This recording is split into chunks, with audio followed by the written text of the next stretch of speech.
Bonjour les poissons, on se retrouve pour les énergies du mois d'août 2026. Suite à un conseil d'une amie astrologue très chère à mon cœur, j'ai changé un peu de format. Dites-moi en commentaire si ça vous convient. Si ça vous convient, on reste là-dessus parce que moi, finalement, ça me va très bien. Alors, nous allons parler des poissons. Voilà votre sigle.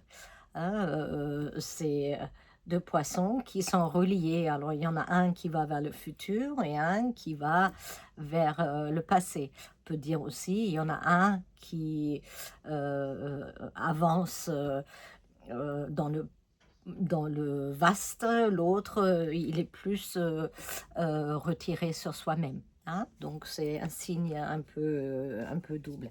Alors, je suis désolée, je ne trouve plus ma carte. Votre, votre planète qui régit votre signe, le poisson donc, est Neptune.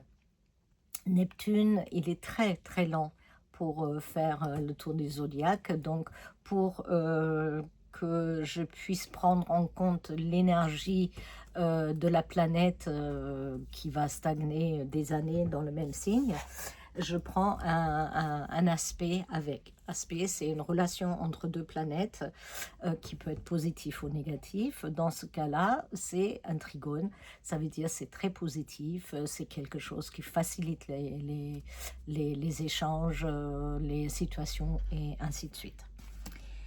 J'ai donc pris la carte du ciel du mois d'août et j'ai regardé où est-ce que se trouve Jupiter. Hein, Jupiter, il est ici, adjointe en conjonction, on dit, avec le soleil. Il se trouve en maison 7.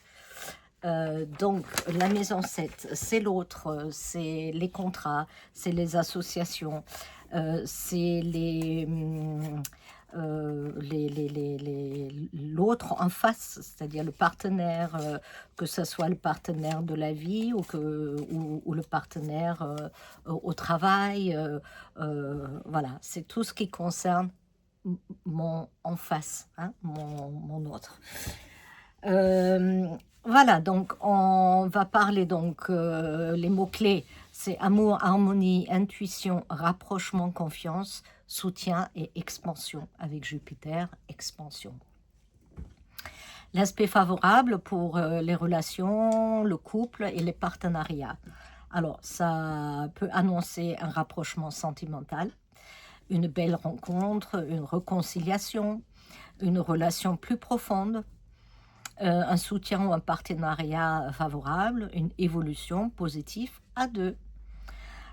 Attention toutefois aux idéalisations, des illusions et des attentes trop importantes. Hein. On va petit à petit. Donc, il y a une belle évolution relationnelle qui est possible. Un rapprochement, une confiance et un soutien sont favorisés avec une connexion plus profonde et harmonieuse. C'est plutôt pas mal. Hein. Allez, je prends mon oracle G. On va tirer 3 cartes pour un peu plus de précision. Hein. Allez, on va voir ça tout de suite. 3 cartes suffisent largement pour compléter ce qu'on a déjà évoqué. Alors, nous avons le point d'exclamation, le papillon et hop là, la carte de la harpe. Voilà, alors avec le point d'exclamation, nous sommes sur des certitudes, des acquis. Hein. Il faut prioriser certaines choses, certainement le couple, le partenariat et les relations. Hein, c'est incontournable. Euh, S'il y a des difficultés relationnelles, il y a un réel changement, hein, un épanouissement, une renaissance éventuellement, du renouveau dans une relation. Et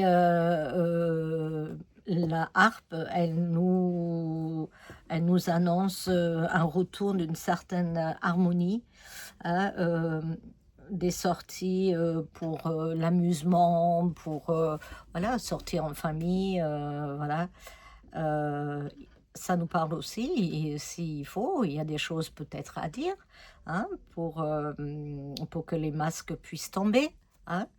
En tout cas, vous êtes assez spécialiste, virtuose dans les ressentis, les communications et le fait de rassembler autour de vous euh, les gens, les partenaires qui vous sont chers. Voilà, si vous avez besoin un conseil personnel, un tirage, une guidance personnelle, euh, faites-moi un petit mot dans la messagerie en dessous. Je vous envoie mon numéro de téléphone en message privé et on peut se donner rendez-vous, soit en présentiel ou en distanciel, il n'y a aucun problème. Vous comprenez bien que mes tirages sont des tirages collectifs. Ça ne peut pas parler à tout le monde ou encore pas parler de la même façon à tout le monde. Donc, ce que je vous ai dit, prenez-le, adaptez-le à votre situation. C'est vous qui savez le mieux dans quelle situation vous vous trouvez, hein, face à l'autre. Est-ce que c'est une association, un partenariat de travail, un partenaire de vie, et ainsi de suite. S'il n'y a rien qui vous correspond, ben, vous laissez un autre poisson pour ce mois-ci et on verra mieux le mois prochain. Donc, je vous souhaite un très très joli mois d'août, hein, et je vous retrouve en septembre pour des nouvelles aventures. Et d'ici là, salut!